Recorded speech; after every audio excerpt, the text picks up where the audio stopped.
Hi, Saki. Hey, Nevin. Hey, Saki, we're out of toilet paper. We'll have to go to the store and get some. Okay. Freddie's over there now. He's going to call us to see if they have any left. All right. Oh, here he is now.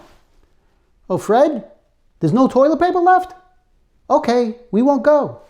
Hey, Nevin, I have a joke for you for this situation we're in. Oh, yeah, what is it? Knock, knock. Who's there? Noah. Noah who? Noah where we could buy some toilet paper so you don't use me to wipe your ass. Hee. Come on, Saki, stop fooling around. We have to do a remote shoot so this way people can keep their minds off the situation. Remember, laughter is the best medicine. Okay, let's do it.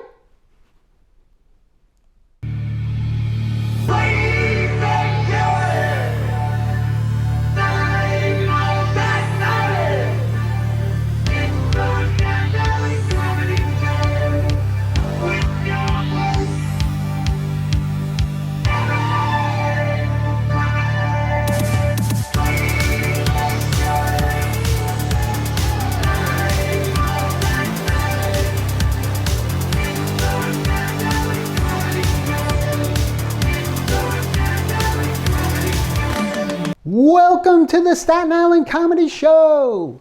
We're going to have a great show for you tonight, so stay tuned. We have a virtual reality show tonight. We have comedians.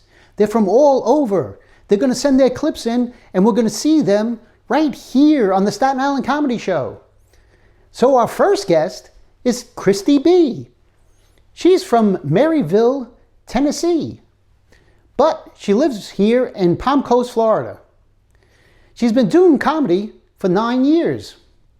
After her divorce, she got into comedy just to check off something off her bucket list. Cristy says all comedians share the same passion to make people laugh and maybe help someone escape a tough time they're in their lives. In 5 years, she sees herself on Saturday Night Live. And after her Netflix special, of course. You can find her on Snapchat, TikTok, Facebook, and Instagram, Cristy B Comedy. Her website is CristyBcomedy.com. So, without further ado, our first comedian, Cristy B.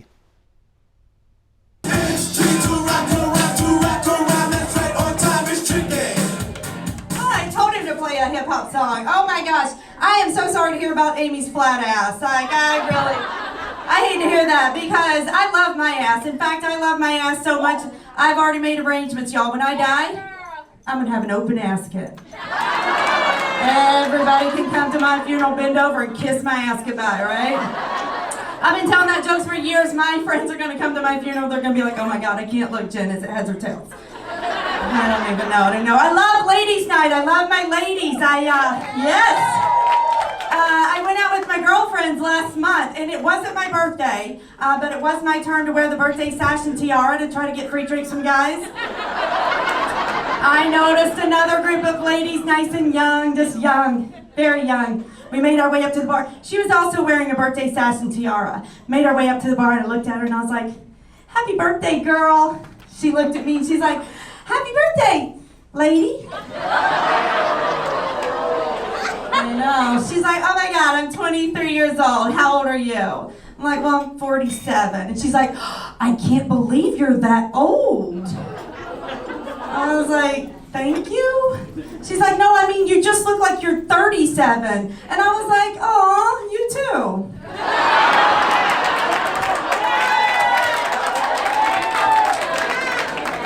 That's how it's done. I love it. I love it.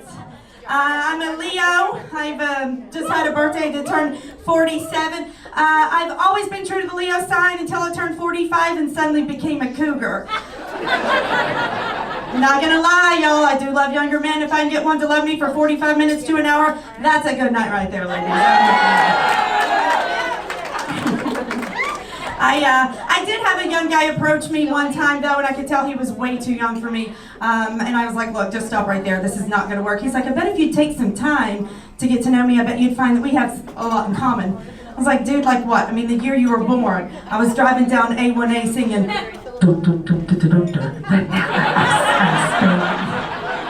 He was like, well, so was my mom. I know, right? That hurt. That hurt a lot. That hurt a lot. I went out with one guy. I could tell he was too young for me when he asked me to tweet him, and I didn't know what that meant. So I picked up the tab and told him it was my tweet.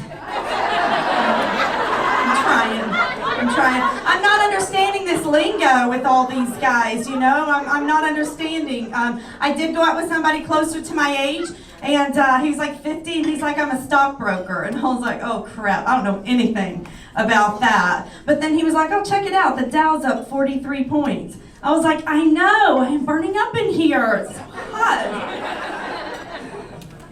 Anyway, there's a game I like to play with young guys, because you got to keep things lively. I didn't create the game of hide and seek, but I like to play hide and seek with these young gentlemen. Bring them back to my house, take them back to the bedroom. I like to stand before them. I take off all my clothes. I slowly lay back on the bed. Don't let this bra fool you, because when I lay back, my breasts completely disappear. These kids are like, oh my God, they were just there. I was like, honey, they're still there. They're just underneath my armpits. You just gotta find them. I'm not as dumb as y'all think I am, because recently I went out and found myself a sugar daddy. I thought that would be fairly easy, but apparently now with this Viagra and Cialis, it was much harder than I thought, y'all. That was a long night right there.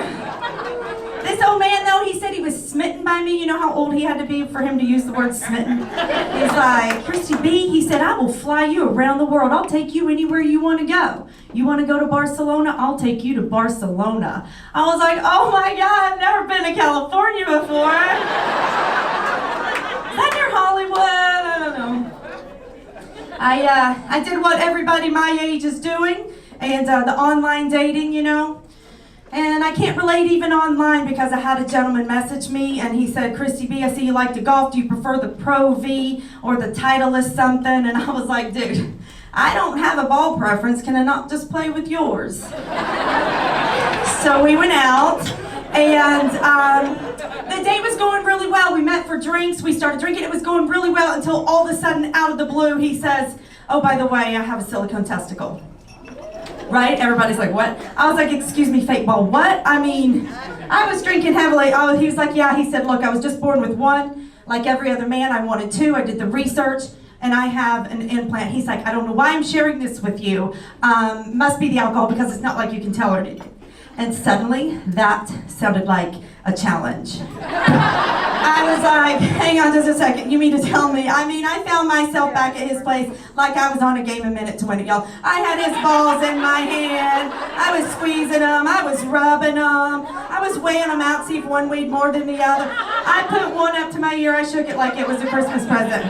My game a minute to win it went 38 minutes long, but I had to make a choice. He was right. I could not tell y'all. They both looked exactly the same. They both felt exactly the same. They both taste exactly the same.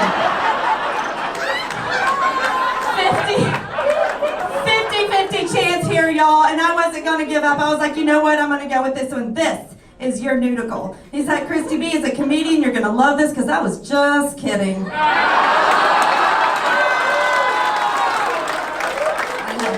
I swear. If y'all have to online date and some guy named Ken says he has a silicone testicle, do not fall for it. I'll never fall for that again. Give it up. That was Cristy B, ladies and gentlemen. And our next comedian is Debbie Baza. She's from the Bronx, New York, and has been doing comedy for 5 years. For Debbie, comedy is like a calling. At first, stage fright kept her away, until she read for a book called The Artist Way. It explained that God gave her the gift of comedy, and that she needed to use it to thank him.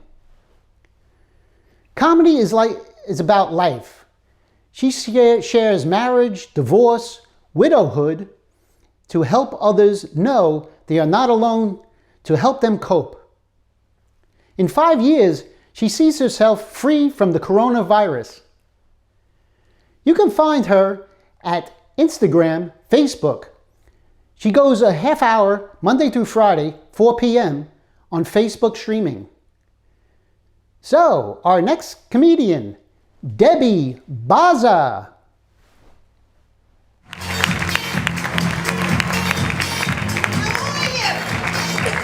Only two more, hang in there. Wow, what a good-looking crowd you are. Give it up for yourselves. Oh, it's a lot of work between the creams and the moisturizers and the lotions. One night I got into bed and I slid on the floor. Oh, please. So I'm a housewife and mother from the Bronx. Yeah, raised and get married and have children. And that's what I did 3 times. My family considers me an overachiever. I have a kid with each husband. Thank God the third came with this father. Yeah. People say, Debbie, is that all you were raised to do? I said, well, my family, they expected the daughter to take care of them in their old age. And I was overweight and unemployed. So my mother, the smoker, sits me down. Said, Deb, you're never going to set the world on fire. Why don't you lose weight and get married? So she asked my brother, the biker, to bring over a few friends. One guy was so short. I said, Mom, the guy don't even reach my chin. So what, chubby? Just crouch. Don't be so fussy. Gets worse. Next guy's out on parole. I said, do you know he's got a parole officer to report to? Isn't it nice he has someone to talk to? My father tries, he brings over his friend's nephew, tall, gorgeous Italian. Doesn't speak a word of English. I said, we can't understand each other. What's the difference? In a couple of years, you're not going to be talking anymore. So, I eloped with my first, right out of rehab. And our mothers know each other. So my mother, oh God, stick over down. Never happened before. What a pro I am. Told you I wanted to be with the newcomers. Anyway, she takes me aside just before I get married to have the mother-daughter talk. She said, Deb, when he's having sex with you, that's a good time to plan the next night's supper. Nobody says supper anymore. My second was a mailman and a gambler. And we would get together quite a while, but he died. And I think he just wanted to get away from me. And I missed those samples. So, 2000, I meet my present husband, my third. Sometimes it's easy to go by name, numbers, you know what I mean? Now, the first two were Joe, this one's James, and I call him Jones, and he gets all pissed at me. So anyway, 2000, I'm having the time of my life. He's wining me, dining me, I'm bringing home leftovers, I got my widow's pension coming in. And 3 weeks into it, he says, hey, is this gonna lead to anything? Because if it's not, I don't wanna waste my time. So we got married. I think he's got anger issues. That's why he tells me, you know you only have half a brain? So I told him, you know how lucky you are that I only have half a brain? You think I'd be here with you if I had a whole brain? Oh, we tried family counseling, but we were discharged because our fighting was scaring the other patients. And you know, middle-class people, we don't divorce so easy. We just wait for the other one to die. Right? For spite, we take vitamins, we join the gym. He has high cholesterol, so I'll say, honey, you want me to fry something for you? Get the deep fryer out, sweet, it's so heavy. Yeah, I got problems. You know, my daughter does comedy. Yeah, even though I started first, she stayed with it, I kept stopping. So I said to her, honey, maybe we could do a show together. She says, oh no, Ma, I want separation. Separation? You live in my basement. What kind of separation do you have? That bitch! I almost got killed for her. Who in Cabbage Patch? Christmas 1986. Do you know what it was like? My father and I almost got killed. I tracked down the last Caucasian boy in the South Bronx. And she don't want to do a show with me.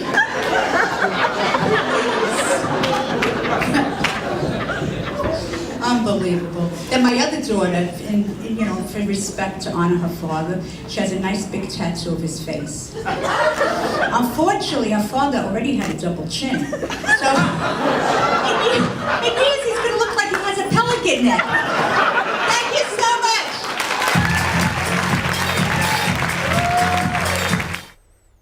Thank you, Debbie Baza. That was great. Our next comedian is Ben Brainard. He is originally from Daytona Beach, Florida, and now lives in Orlando. He has been doing comedy for 3 years. For him, comedy at first was just a fun thing to do, that he wanted to try. But now that he takes it seriously, he wants to spread the joy to as many people as possible.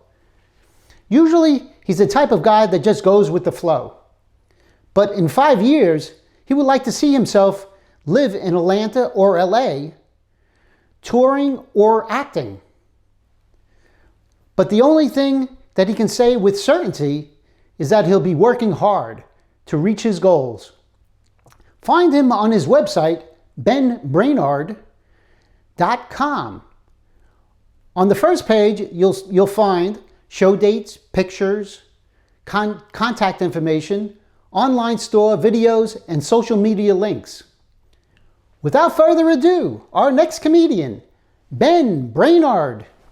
My name is Ben Brainard. I was born and raised in Daytona Beach, Florida. Yeah. What a gross city that is. The last time I drove through Daytona Beach, I passed by a hotel with a sign up front that just said, clean. Like that was what they were most proud of, you know? And it made me upset because it was working. They had no vacancy. Guys, that's like filling out a resume and at the bottom under special skills, putting something like, I own deodorant. And then getting the job. That's what it's like. If you don't believe me yet about how gross Daytona Beach is, at one point while I was living there, our best hotel got shut down because the meth lab in the basement blew up. And that's insane for 2 reasons. 1, they had a meth lab in a hotel, that's pretty crazy. 2, they had a basement on the beach. I had no idea how they swung that. If that's not the perfect slogan for meth, I don't know what is. Meth, so good it'll make you want to dig a basement in Florida. I had to leave, man. I moved to Orlando for survival alone. That was it. When I got here, I went to one of the theme parks with a friend of mine who passes out on roller coasters, which would have been a lot of fun for me had he told me. But I found out on the roller coaster, when I looked over at him and all I saw was, ah! His head started bouncing around that shoulder arms like a broken pinball machine. I thought he died. He came back a few seconds later, I hit him. I was like, nope, don't like that. Because I've seen movies. The only things that come back from the dead are zombies and Jesus, and he's not Jesus. Because Jesus would have told me, he's a good guy. Some of you don't agree. That's fine, I'm not here to preach or anything. Told that joke in St. Pete recently. There was a doctor at the show. He came up to me after the show. He was like, hey, does your friend really pass out on roller coasters? And I was like, sometimes a little bit. It's funny. And he went, he could die. He should get that checked out. And I was like, oh. So you want to buy a sticker? Thank you for coming to the show. Bye. Orlando's dangerous. Florida's dangerous. I think that was my mistake. I should have just left Florida. That's what I should have done. I moved from Daytona Beach to Orlando thinking things would just get better. And they have a little bit, but I'm still in constant danger. Like, it's not fun. I went to Atlanta recently, and a friend of mine pulled me aside. He was like, yo, Atlanta, be careful. It's dangerous. You could get shot. And I was like, do you know where I live now? Bro, I live in Orlando, Florida. I'm an hour from the shark bite, the lightning strike, and the meth capitals of the world. 2 hours south, some guy got high on bath salts and ate a face. 30 minutes north of my house right now, there's a lake filled with over 10,000 alligators. reason, those alligators get lifted from the lake and launched into neighboring backyards, Sharknado style. Do you think I'm scared of your bullets? I said, look, man, my name is Ben. I'm an uncle. That makes me Uncle Ben. So if you shoot me, you create Spider-Man. That's how this works. That was great, Ben Brainard. Our next comedian, and our final comedian of the evening, is Helene Witt. She's from Elmont, Long Island. She did comedy for several years, mid-'80s to early '90s, 2011 until now. Her start into comedy started in San Francisco in 1986. She was invited to a club to do writing, improv, stand-up classes, and open mics. She studied storytelling, motivational speaking, and EMCing. In 5 years, she sees herself EMCing a local TV show. You can find her on Facebook pages Helaine Witt and Helene Witt. Our final comedian of the night, Helene Witt, ladies and gentlemen. I paid them a lot of money to do that. Notice they're not clapping that well over here. Yeah, I am not the love child of Ruth Bader Ginsburg and Barry Manilow. I can't be. I'm Barry Manilow's age. I'm a retired New York City school teacher. But before you clap, let me tell you, I taught in the toughest school in New York City. Elementary school, the toughest. I'll tell you how tough was it. It was so tough. It's in South Jamaica, Queens. But got silent. Wow, I wish my classroom was this well behaved. This is unbelievable. But the kids in my school were so tough. I mean, when we were young, we used to chew our pencils. These kids swallowed the erasers. And like we used to read these Dick and Jane books when we were young. Anybody else as old as myself? So they were the readers. We didn't read the books they read today, like Goosebumps and all this cool stuff. We read the Dick and Jane books. So it was like that. I remember Dick and Jane. It was like this: run, Spot, run. See, Spot, run. See, Sally, run. This is how I had to teach these tough kids how to read. Run, Spot, run. Dick's got a gun. Spot is a pit bull. Run, teacher, run. And those were the 10th graders. But I'm glad I'm retired, because this year, this is how the book would say. Run, Spot, run. Jane's got a dick. See, Dick, run. Run, Spot, run. My friend's shocked I'm usually the clean part of the show. Thank you. That's my one dirty joke. But I am retired from teaching, and I don't have to work, and I love getting older. I love not working. I love being old. And remember, Debbie was talking about the guys are so cheap when you go, they're already drinking their cup of coffee at McDonald's. Well, guess what, Debbie? At Wendy's, you don't pay for the coffee at all when you're this age. It's wonderful. And you know what else? I'm losing my hair, but I'm so excited because I know where it's going. It's going to my knuckles. And that's convenient when I fall and I can't get up. No, protects me. Go with it, man. So, when you're old and you're so positive like myself, oh, by the way, I turned 70 this year. Thank you. Thank you. And when I was 69, I was blowing out my candles and I was wishing for 69.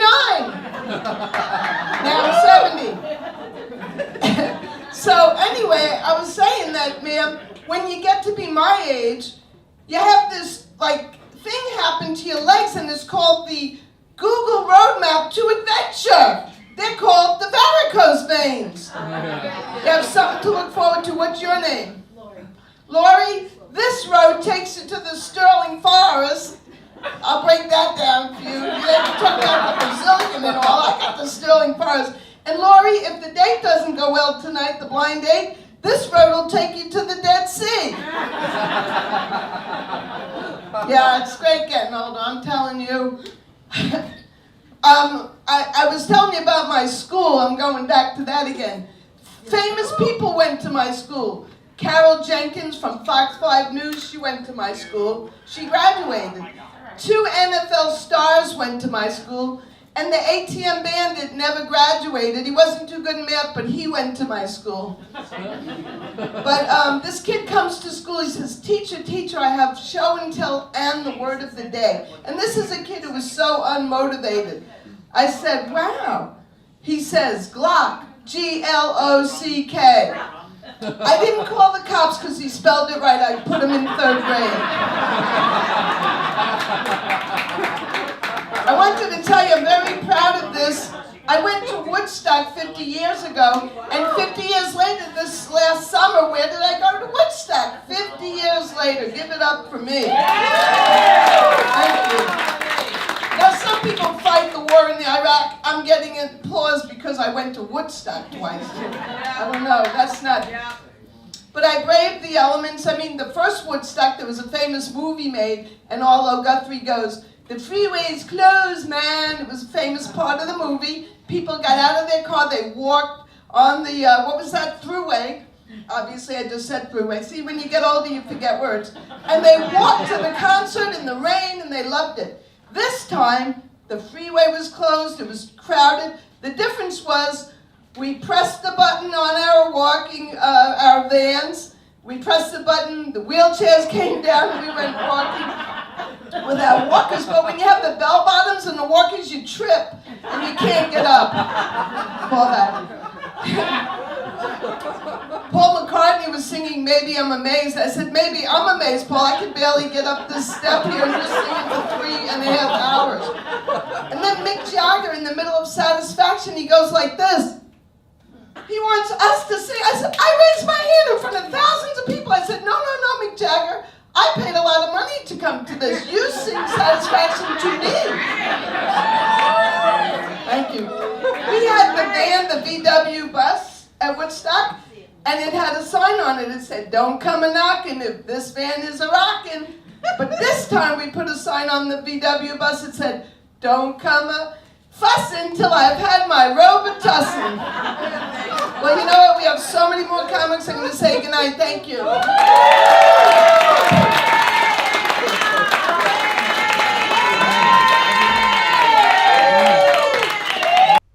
Thank you, Helene Witt. That was awesome.